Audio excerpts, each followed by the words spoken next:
नीतीश से सम्राट तक करवट बदलती बिहार की राजनीति देखने में जितना सरल या स्वाभाविक लगता है, वास्तव में वैसा है नहीं। अंदर खाने से छन छन कर जो बातें बाहर आने लगी है वह बहुत दिलचस्प है। वह पटना की एक रात थी। टिक टिक करती घड़ी की सुई आगे बढ़ रही थी। रात के 12 बजने को था। उस रात सत्ता के गलियारों में बहुत बेचैनी थी। किसी को भी नींद नहीं आ रही थी। दरवाजे बंद थे, फोन साइलेंट था, लेकिन फैसले की गूंज सुनाई पड़ने लगा था। सुबह होते ही एक खबर आई। वह सिर्फ खबर नहीं थी, बल्कि एक युग के अंत का शंखनाद था। नीतीश कुमार, एक ऐसा नाम जिसने बिहार को अराजकता से व्यवस्था तक पहुंचाया, अब नेपथ्य में कहीं गुम होने को तैयार हो रहे थे। लोग चौंक गए, भावनाओं का सैलाब उमड़ा, लेकिन नियति को यही मंजूर था। नीतीश कुमार के इतिहास के पन्नों में सिमटने या यूं कहें कालजयी होने की सभी तैयारियां पूरी हो चुकी थी। तय हो चुका था कि बिहार में राजनीतिक नक्षत्र के नभ पर एक नया सितारा नवोदित होने वाला है। तमाम कयासों, अटकल और अफवाहों के बीच वह नवोदित सितारा जब राजनीति के पटल पर साकार हुआ तो लोग झूमने लगे, नवीन ऊर्जा का प्रवाह हिलोड़े मारने लगी। वह सितारा कोई और नहीं, बल्कि वह सितारा है श्रीमान सम्राट चौधरी। मैं सम्राट चौधरी ईश्वर की शपथ लेता हूं कि मैं विधि द्वारा स्थापित भारत के संविधान के प्रति सच्ची श्रद्धा और निष्ठा रखूंगा। मैं भारत की प्रभुता और अखंडता अक्षुण्ण रखूंगा। मैं बिहार राज्य के मुख्यमंत्री के रूप में अपने कर्तव्यों का श्रद्धापूर्वक और शुद्ध अंतःकरण से निर्वहन करूंगा।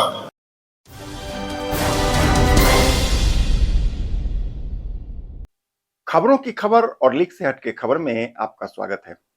आप देख रहे हैं केकेएन लाइव। नमस्कार, मैं हूं कौशलेंद्र। सवाल यह नहीं है कि कौन आया या कौन गया। सवाल ये कि क्या बिहार अब वहीं रहेगा या एक नया राजनीतिक तूफान उठने वाला है। हम ऐसा क्यों कह रहे हैं, यह बात आगे बताऊंगा। यहां समझते हैं कि अब नीतीश मॉडल का क्या होगा। कहा तो जा रहा है कि नीतीश मॉडल जारी रहेगा। यह बात कहना बहुत आसान है, पर यह होगा कैसे, यह बहुत बड़ा सवाल है।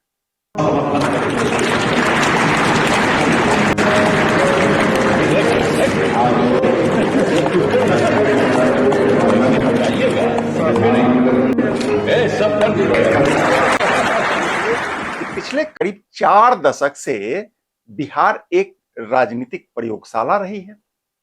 प्रयोगशाला संतुलन के राजनीति का, प्रयोगशाला नीतीश कुमार के इस संतुलन को बड़े चतुराई से लागू करने का। चाहे वो एनडीए में रहे हो या महागठबंधन में, नीतीश कुमार ने संतुलन से कभी भी समझौता नहीं किया। अब नई सरकार यानी सम्राट सरकार क्या करने वाली है, यह एक यक्ष प्रश्न बन गया है। कहते हैं कि नीतीश कुमार ने बिहार में सड़कों की जाल बिछा दी, कानून व्यवस्था को सुधारा और लड़कियों को पढ़ाई से जोड़कर नजीर की लकीर को बहुत बड़ा कर दिया। हालांकि धीरे धीरे नीतीश कुमार का यह मॉडल स्थिरता से ज्यादा समझौतावादी बनने लगा था। कहते हैं कि राजनीतिक नेतृत्व जब निर्णय की जगह समझौता पर आधारित हो जाए तो बदलाव तय हो जाता है।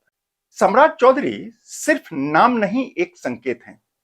सम्राट चौधरी का उदय सिर्फ एक नेता का उदय नहीं है, बल्कि यह एक भरोसे का उदय है। बेशक बिहार में ड्राइविंग सीट बदल चुकी है। अभी तक बीजेपी जेडीयू के साथ चल रही थी, अब बीजेपी जेडीयू को साथ लेकर चलेगी। बिहार की राजनीति में यह बहुत बड़ा बदलाव है।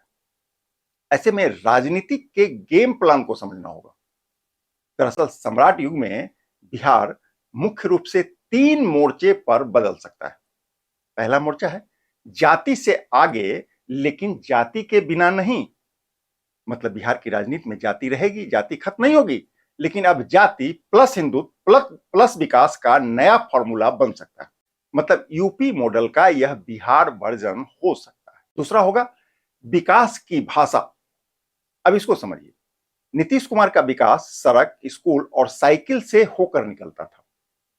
सम्राट चौधरी का विकास इन्वेस्टमेंट, इंडस्ट्री और रोजगार से होकर निकलने की कोशिश करेगा। बिहार की राजनीति का टोन भी अब नए सिरे से सेट होने का अनुमान है। नीतीश कुमार की राजनीति संयमित और संतुलित हुआ करती थी, जबकि मुख्यमंत्री सम्राट चौधरी की राजनीति आक्रामक और अस्पष्ट होने का कयास अभी से लगने शुरू हो गए हैं। यदि ऐसा हुआ तो बिहार की राजनीति में बहुत कुछ बदल जाएगा। बिहार की तस्वीर को समझने के लिए बिहार की असली चुनौती को समझना होगा। असली चुनौती है बेरोजगारी का। यह सबसे बड़ा और विस्फोटक मुद्दा है। कहते हैं कि प्रत्येक साल बिहार के लाखों युवा रोजगार की तलाश में बिहार से पलायन कर जाते हैं। इसको रोकना नई सरकार के लिए सबसे बड़ी चुनौती होगी, क्योंकि बेरोजगारी बढ़ती रही तो कोई भी नैरेटिव काम नहीं आएगा। बिहार की राजनीति में जातीय खाई हालिया दिनों में बड़ी हो गई। एक ओर आक्रोश है तो दूसरी ओर असंतोष। ऐसे में एक गलत निर्णय समीकरण को गड्ढमड्ढ करने के लिए पर्याप्त हो जाएगा। बिहार की नई सरकार को फूंक फूंक कर कदम रखना होगा, अन्यथा कुछ भी हो सकता है। यहां समझने वाली बात यह है कि आरजेडी खत्म नहीं हुई है, वह इंतजार कर रही है। इसी कारण से यदि एनडीए का समीकरण कमजोर हुआ तो आरजेडी सबसे बड़ा लाभार्थी बनने में तनिक भी देर नहीं करेगी। बिहार जो है बदहाल हो गया है, बर्बाद इन लोगों ने कर दिया है। किसी चीज की बात कीजिए, लॉ एंड ऑर्डर की बात कीजिए, किसान की बात कीजिए, नौजवान की बात कीजिए, पढ़ाई की बात कीजिए, दवाई की बात कीजिए, बिहार जो है सफर कर रहा है। अंत में सिर्फ इतना कि नीतीश युग का अंत बिहार के एक सिस्टम का अंत नहीं है। सम्राट युग की शुरुआत एक रफ्तार की शुरुआत मानी जा रही है। एक ऐसा रफ्तार जहां लकीरें साफ साफ दिखेंगी, युवा जोश और कुछ कर गुजरने का मादा दिखेगा, जहां लेट लतीफी या हीला हवाली के लिए कोई स्थान नहीं होगा। ऐसा अनुमान लगाया जा रहा है। अब होगा क्या, यह तो आने वाले दिनों में ही पता चलेगा। उम्मीद है बिहार का विकास अब गति पकड़ ले तो ताज्जुब नहीं होगा।